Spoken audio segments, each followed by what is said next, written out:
Olá, boa tarde, seja bem-vindo ao Páginas Abertas. Durante 30 minutos convido a viajar conosco no mundo de livros de Manuel Teles Neto. O nosso convidado de hoje, autor de Retalhos de Massacre de Batepá e Maresia Tropical. Seja bem-vindo. Olá, boa tarde. Olá, boa tarde. Muito obrigado pelo convite, antes de mais. Então vamos a isso. Podia dizer-nos quem é Manuel Teles Neto? Medesso? Malé Madesso. Exatamente. Foi o pseudônimo que eu utilizei. Esse não é um pseudônimo, digamos, de escritor, é apenas para o concurso. Porque quando eu participei no concurso de Mongoles, é obrigatório que se utilize um pseudônimo. Então esse foi o que mais, por ser natural de Madre Deus, genuíno, e nasci e cresci lá. Portanto, Malé Madesso foi o que melhor me calhou. Portanto, sou um santomense comum, nasci, como disse, na Madre Deus. Estudei em Santo Tomé e Príncipe, depois, nos estudos iniciais. Depois, fiz uma formação na União Soviética, fiz a outra em Portugal. E, pelo mundo profissional, viajei muito pelo professorado, portanto, já dou aulas há cerca de 20 anos ou mais. E ganhei o gosto pela leitura muito cedo, pela escrita muito cedo, e tenho escrito algumas coisas. Já dei ao mundo a ver essas duas obras que estão publicadas, digamos, publicação a solo, como se diz, né? Mas eu tenho uma outra obra que está numa antologia de escritos de santomenses e cabo-verdianos. Da Universidade de Lisboa, não é? Não? Eu acho que sim, não tem assim bem presente. Sim. E pronto. Disse-nos que estudou na ESO-RSS. Exatamente. Que memórias tem de lá? Bom, memórias há sempre boas e más, não é? É um país muito frio, é uma das coisas que a gente não esquece. O povo é um pouco díspar, porque havia pessoas tão hostis e racistas, como também havia pessoas muito acolhedoras. Portanto, em todo caso, os professores eram acolhedores. Foi muito bom estudar aí. Aprender, ensinava muito bem. E acha que essas memórias também viajam, que traz as boas e as más, traz-nas para a sua obra? Nestas obras não, mas eu tenho uma obra que está nesse momento ainda em sinopse, até posso dizer como é que vai chamar, vai se chamar A Ursa Maior. Eu conto a minha aventura exatamente com alguma criatividade, sobretudo, mas eu tiro algumas coisas do realismo que eu vivi, das aventuras que eu vivi na Rússia, tanto ex-União Soviética, e produzi essa obra. Tem esse nome até agora, está no sinopse, mas eu espero nos próximos anos publicar, porque tem outros mais adiante. Quando é que descobri que tem essa veia de escritor? Sinceramente, muito cedo. Eu acho que para aí volta de 10 anos já gostava de escrever. Curiosamente, não gosto de disciplinas de letras. Tá vendo? Não sou de letras. Exatamente. Mas essa capacidade de criar e escrever é uma coisa que não sei como explicar. Comecei a escrever desde os 10 anos, por aí, umas coisinhas. Depois eu fui deixando para trás porque precisava de ganhar consistência. Exatamente, começa sempre alguma parte. Essa obra, por exemplo, Retalhos de Massacre de Batepá, comecei a escrever quando tinha 15 anos. Comecei a escrevê-la, porque da conversa que tive com a minha mãe, as coisas me emocionam, as coisas assim históricas, as coisas que envolvem pessoas, que as pessoas sofrem, me emociona muito. E então, ela me contava muitas histórias de 53 e fui compilando e fui escrevendo. Depois, os meus escritos que ganhou mais vida quando em 1990 eu fiz um trabalho para, acho que era o Ministério de Cultura foi-me pedido um trabalho de contacto com os sobreviventes de 53, Sim. precisamente um levantamento. Sim. E aí a conversa direta com eles me levou inevitavelmente a produzir essa obra. Dei conta que é um senhor de aventuras, não é? Aventurou-se também na escrita de um guião para uma curta-metragem para a TVS. Exatamente. Escreveu, orientou os autores também participei como ator. e foi o protagonista da curta-metragem, não é? Esse filme acho que está na TVS até agora. Foi o primeiro filme Sim. sobre o SIDA que se fez em São Tomé. Foi em 94 que nós rodamos e veio à luz em 96. Então, ainda naquela altura. Portanto, foi o primeiro mesmo. Foi uma experiência, digamos... E como é que foi essa experiência, não é? Tendo em conta que naquela altura, não é? Falar de um tema que é muito sensível. Pois, pronto. Usamos a criatividade, eu e Calu com as máquinas e eu com a criatividade literária. Conseguimos ultrapassar essas barreiras. Os atores tinham muitos receios, mas conseguimos encontrar porque não era... três. Olha, uma delas é a Catarina. Sim. Foi uma coautora. A Catarina da Aliança Francesa. Sim. Foi uma das autoras e por acaso conseguimos, porque havia pessoas que tinham gosto em representar. Uhum. E foi difícil. Sabia, por exemplo, que tinha essa veia de ator, além de escrever também? Quer dizer, para mim, eu acho que tudo isso é no mesmo pacote. Eu, se fosse uma pessoa que tivesse a oportunidade para representar, o problema é que nós aqui em São Tomé temos dificuldade de optar, porque o rendimento da tua opção muitas vezes não compensa. Exatamente. Eu, por exemplo, se digo assim, se eu largo tudo, eu trabalho na CST, CST não vai me deixar fazer part-time, gravar qualquer coisa, porque dizer, pá, esse tempo é nosso trabalho. Exatamente. Então tinha-se que optar, né? Dizer, pá, vou deixar, vou fazer. Mas o problema é que não há mercado, não há mercado. Porque eu acho que eu experimentei, eu acho que tem jeito, e se eu enveredar por esse caminho, alguma coisa consigo. Como é que vê esse problema de SIDA hoje em dia? Bom, eu acho que naquela altura era tudo muito incipiente. Eu acho que hoje as pessoas já estão mais familiarizadas com o SIDA, já têm um bocadinho mais cuidado. Já há menos tabu em falar sobre SIDA e menos... As pessoas ridicularizavam a ideia, achavam que SIDA é uma coisa que as pessoas inventaram, que isso não é. Mas hoje acho que... será que essa ideia hoje em dia já está tão... Não, eu não acho que... Eu não consigo avaliar em que medida está. Mas eu sinto... a taxa de prevalência em São Tomé aumentou. Eu acho que, em todo caso, eu não tenho explicações científicas para isso, mas na minha presunção pessoal, eu acho que é devido à influência de imigrantes. Uma boa parte de contaminados, assim, sem muita segurança científica, de forma especulatória, dizem que são pessoas que vieram de estrangeiras. E, portanto, mesmo eu tive até conversa com colegas que diziam, pá, tá a gente internar no hospital com SIDA, mas são pessoas que vieram de tal país e tal. Pronto, eu sinto, mesmo em conversa com pessoas, com jovens, que a camisa é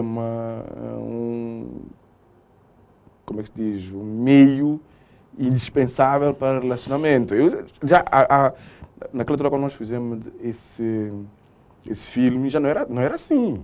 Ainda havia pessoas que discutiam, não, a camisa estraga o sexo, a camisa não sei o quê. Hoje já não, hoje já a pessoa dizem, pá, melhor com camisa. Exatamente, em 94, não é? 94. A mentalidade ainda era um bocado... Exatamente.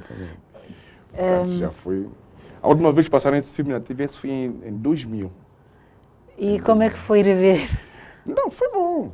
Eu até estive no estrangeiro, cheguei neste ano mesmo, e quando cheguei me disseram, vamos passar o teu filme, aí no dia onde está, sim senhor, por acaso, eu vi no dia de SIDA, passaram, eu vi.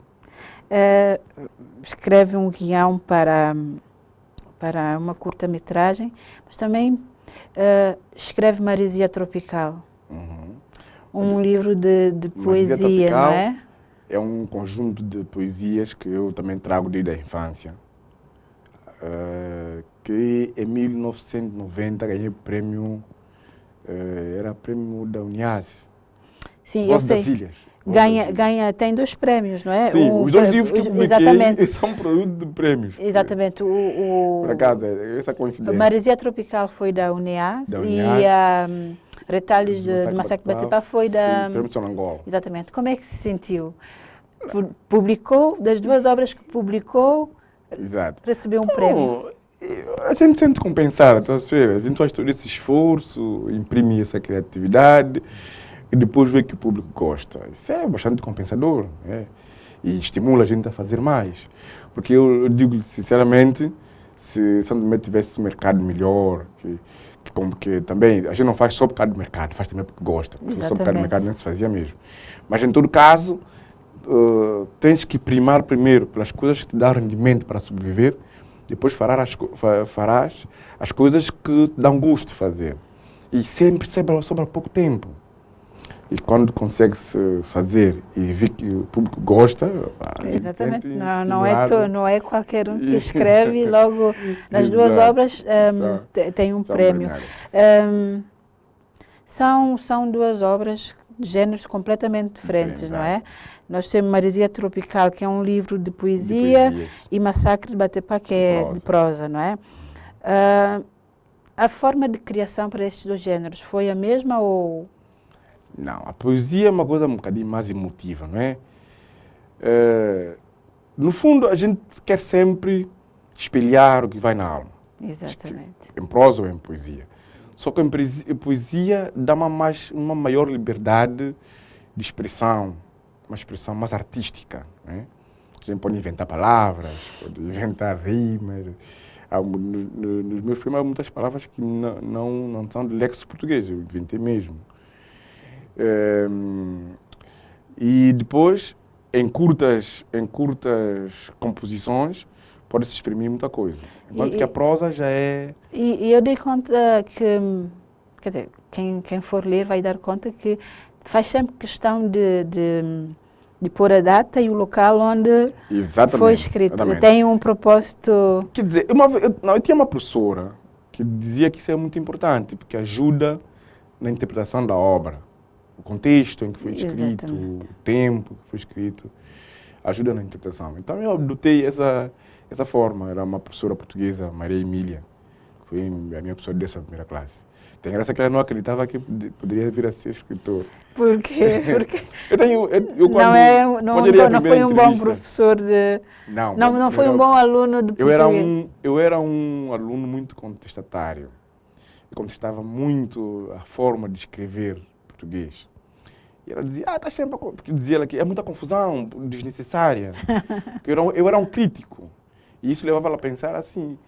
E é pena que já nunca mais a vi. E até acho que quando eu dei a primeira entrevista, quando eu ganhei o prêmio Sonangol, eu falei disso. Eu guardei o nome dela, Maria Emília, porque já não me lembro. Ela disse isso. Mas depois ela me disse, olha, porque dizia que eu queria ser escritor, que tinha umas coisas escritas, não sei o quê. Não cheguei a lhe mostrar. Mas ela dizia, mas eu duvido muito, porque tinha sempre, quando os meus textos, criava sempre contradição eu e ela. E ela depois me disse assim, olha, a não ser que aconteça contigo, que aconteceu com um tal pintor, que também já não me lembro o nome, que era um mau aluno na pintura, mas tornou-se um pintor famoso. Ele inventou uma outra forma de fazer pintura, uma técnica que nova. agradou o público e, no fundo, introduziu uma nova técnica na arte de pintar. Só se tu conseguires fazer isso. Ela me disse isso naquela altura. Portanto, disse, então, tá bom, então há uma esperança de poder vir a ser escritor. E foi muito bem sucedido. Foi, por acaso, até agora tem sido. Retalhos de Massacre de Batipá é um romance histórico, baseado em factos reais, não é? Exato. Pode falar-nos um pouco desta obra? Da obra. Bom, a obra detalha a vivência de uma família que residia em Piedade naqueles tempos, tanto a vivência do massacre, né? Portanto, eu trouxe essa família, que era o patriarca, era o Sr. Peralta, para precisamente contar as coisas que me contaram sobre como é que foi, as causas do massacre. Fiz algumas investigações para complementar aos contos reais que as pessoas traziam para mim. E consegui, mais ou menos, pelo menos o que dizem os historiadores, refletir o pensamento daquilo que é as causas e as consequências do massacre de 53. Portanto, conto desde o momento em que Gorgulho contacta os moradores daqueles tempos, que era para convencer os santomenses a assinar um contrato. O contrato, exatamente. Sabe que a principal causa do foi essa, contrato. Contrato. Porque os portugueses tinham um grande problema com os santomenses. Não gostavam de Em trabalhar. termos de mão de obra. Mas isso tem uma razão histórica. É porque os santomenses não gostam de trabalhar na roça, porque foram escravos. Porque o foro, a principal etnia santomense, que sabe, são cerca de 3, né? Sim. É foro. É o foro provém de escravos alforriados.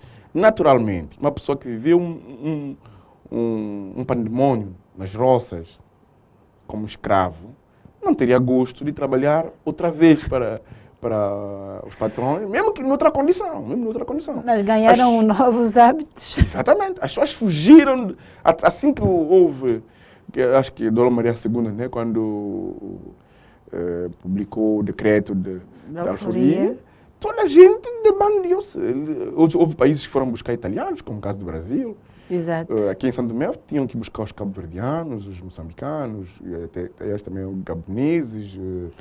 Os cabo-verdianos, angolanos e moçambicanos foi já numa segunda fase. Sim. Já no século XIX antes.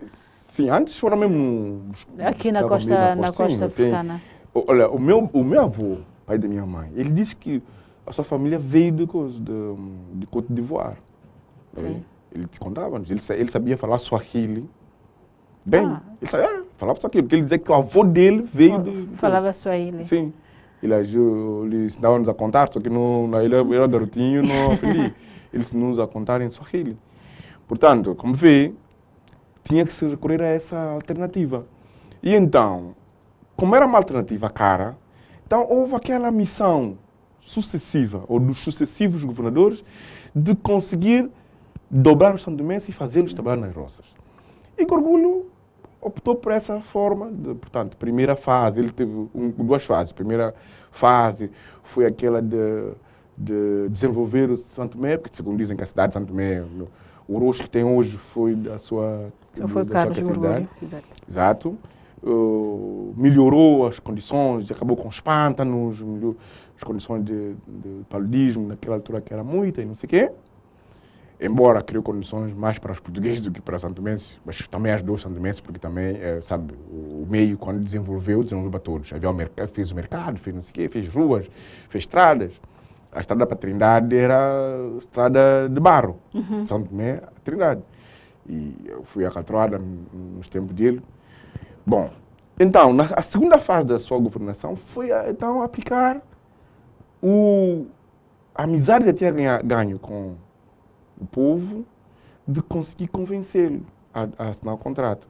Falou com os moradores, ele sabe sempre que as pessoas mais letradas tinham mais poder de retórica, para convencer de os eloquência, outros. Né? Mas as pessoas não estavam dispostas, não é? Além da disposição, não se sentiram à vontade a fazê-lo. Como é que vai dizer um santomense para assinar contrato? Quer dizer, como é que se nos veja o adjetivo? A pessoa via isso como uma coisa terrível. Era terrível. Então o que eles fazem? Eles preferem pegar um dinheiro de Gorgulho, comer o dinheiro, e dizer, quando acaba a manada, Gorgulho vai-se embora, e se lixa para isso. Mas não foi assim. Gorgulho ficou chateado, foi falar com os trabalhadores das roças, os fugitivos da roça, convencê-los de que vão prender santomenses todos e vão ficar donos da terra. Os trabalhadores da roça e os mulatos. Recorreu a assassinos e tal, como tal. Sabe que Zé Mulato foi um assassino, que é morto uma mulher e estava preso. E como era um homem de caráter forte, até ele é que chefiou tudo. E aí, o resto todo é criatividade minha, como é que as pessoas viveram a situação, como uma história aí, uma historinha aí, outra historinha ali. Eu fui compondo. E há um pormenor muito importante que as pessoas não entendem. Por que chama-se Massacre Batepá? Não é porque... Pois, porque diz que não começou lá. Não, massacre não, começou lá. Começou lá. Diz-se que não houve massacre propriamente. Não houve massacre em Batepá como Exatamente. tal. Era as pessoas de Batepá. Porque os moradores da zona de Trindade, de todo o país inteiro, combinaram com as pessoas para fazer uma manifestação. Quando soube que o Gurgulho ia tentar prendê-los, para fazer uma manifestação. Então eles andaram de casa em casa. Isso contou-me próprio um homem lá da Piedade. Eles andaram de casa em casa a dizer às pessoas, olha, há um perigo aqui, nós temos que sair à rua. Então as pessoas saíram à rua desarmadas. Só traziam o seu cacete, que era como andava com ele sempre. Um ou outro trazia seu manchinho escondidinho e tal. Então vamos formar um grupo e descer à cidade, até Palácio, para fazer manifestação. Então, eram pessoas de Batepá, pessoas de Piedade, pessoas de Trindade. Mas a maior parte das pessoas eram de Batepá e de Piedade. Só que a manifestação devia engrossar cada vez que ia descendo. Exatamente. Só que Gurgulho manda 3 caminhões cheios de polícias, tropas e aqueles mulatos e coisas, milicianos, e para anteciparem as pessoas. Eles, quando chegam, eles cruzaram com as pessoas aqui na Trindade. Mesmo onde hoje é o mercado da Trindade. Havia uma roça ali.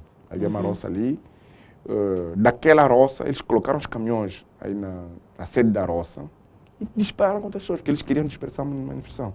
Então, as pessoas que foram vitimadas, que morreram, ficaram feridas, foram presas, foram pessoas que vinham de Batepá e Piedade. Aí é que ficou com o nome de Massacre Batepá. Muita gente não entende isto. Onde é que foi buscar inspiração para criar personagens como o Gibó, o Peralta, a Tina? Pronto, isso, criatividade não se consegue explicar. A gente senta e diz, dá um roteiro e diz, preciso de um personagem que faça isso, preciso de um que faça isso, preciso de um que faça isso, para dar corpo à história. Quando tu vês uma novela, por exemplo, brasileira, no fundo é isto. E muitas vezes, uma novela, às vezes, é feita já no decorrer da novela, eles acertam uma outra personagem e tal.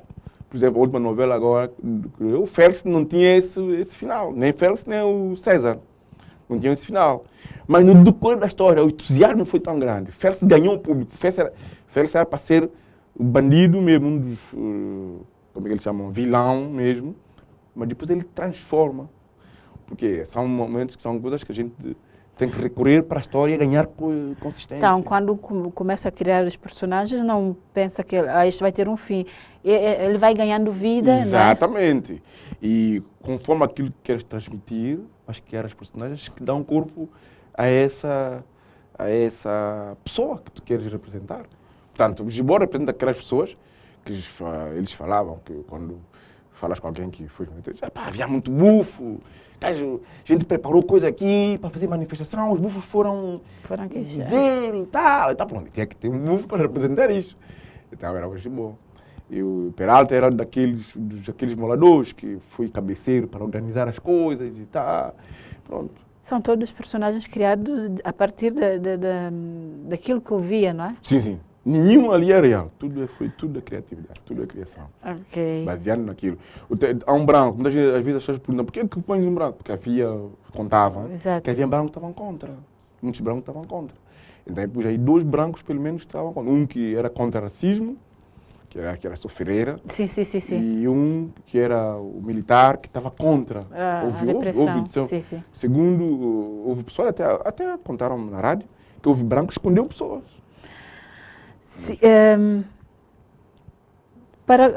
Já nos deu 2 obras que foram premiadas, não é? Exato. Para quando a próxima? Eu dentro de 2 ou 3 meses, deverei publicar uma obra. E já nos disse qual seria o título? Não é este. É um outro. A Ursa Maior é uma outra obra. Ok. Esta é uma obra que vai falar sobre escravidão nos séculos XVII e XVIII. As aventuras Porque é uma das coisas que eu quero, que eu estudei e quero exprimir nessa obra, é que a escravidão não foi causada pelos brancos. Foram os próprios negros que causaram a escravidão, é que os meus colegas não sabem. Tanto é que o primeiro escravagista americano foi um preto. Foi um Antônio, qualquer coisa, de Angola, foi um angolano. São coisas, são curiosidades que a gente... Nós ficamos à espera da próxima obra e que venha a ser premiada mais uma vez, não é? Espero também que seja. E foi assim que tivemos mais um Páginas Abertas. Agradeço a sua companhia. Até o próximo programa.